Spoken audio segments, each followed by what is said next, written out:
பாதுகாப்பு கொடுத்திருக்காங்க சார். இது சம்பந்தமா மாநில அரசு எதுவும் கன்சல்ட் பண்ணாங்களா? மாநில அரசு மத்திய அரசு ஒன்றும் கன்சல்ட் பண்ணணுங்கிற அவசியம் கிடையாது.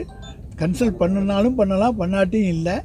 இது அது வலைவீச்சா இல்லையா, இல்லை சோதனைக்காகவா, யார் யார் வருகிறார்கள் என்பதை பார்ப்பதற்காகவா, அல்லது அந்த மீன் தங்களுடைய வலையிலே சிக்கிறது என்பதற்காகவா என்பதையெல்லாம் பொறுத்திருந்து பார்ப்போம். அதிமுக ஒரு வேளை மீனில் சிக்கிருச்சுன்னு பார்க்குறீங்களா?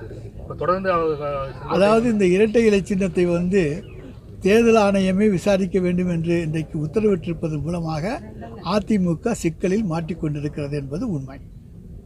சார், கடந்த தேர்தலில் திமுகவோட தேர்தலில் பணியாற்றி தற்போது விஜய் கிட்ட சேர்ந்திருக்காரு. அதை நீங்கள் எப்படி பார்க்குறீங்க சார்?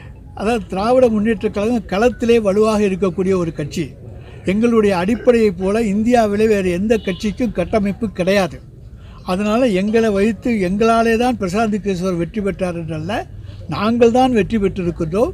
அதற்கு ஒரு வியூக வகுப்பாளராக அவர் இருந்திருக்கிறாரே தவிர எங்களுடைய களப்பணி தான் வெற்றி பெற்றிருக்கிறது.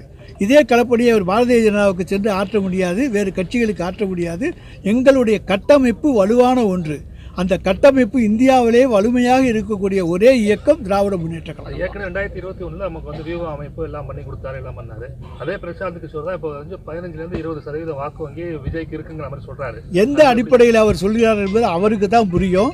சர்வேக்கள் எல்லாம் 52% எங்களுக்கு கொடுத்த பிறகு அங்கே இருக்கக்கூடிய மிச்ச மீதியெல்லாம் பார்த்தா 9% தான் வருது. அந்த 9% நாம் தமிழருக்கு எவ்வளவு கொடுக்க போகிறாங்க, மற்றவங்களுக்கு என்ன கொடுக்க போகிறாங்க, எல்லாத்தையும் பார்த்தோமேயானால் மிஞ்சுவது 5லேருந்து 7 வாக்கு சதவீதம் மிஞ்சினால் பெரியது. இதுதான் இன்றைய அர்த்தமெட்டிக்.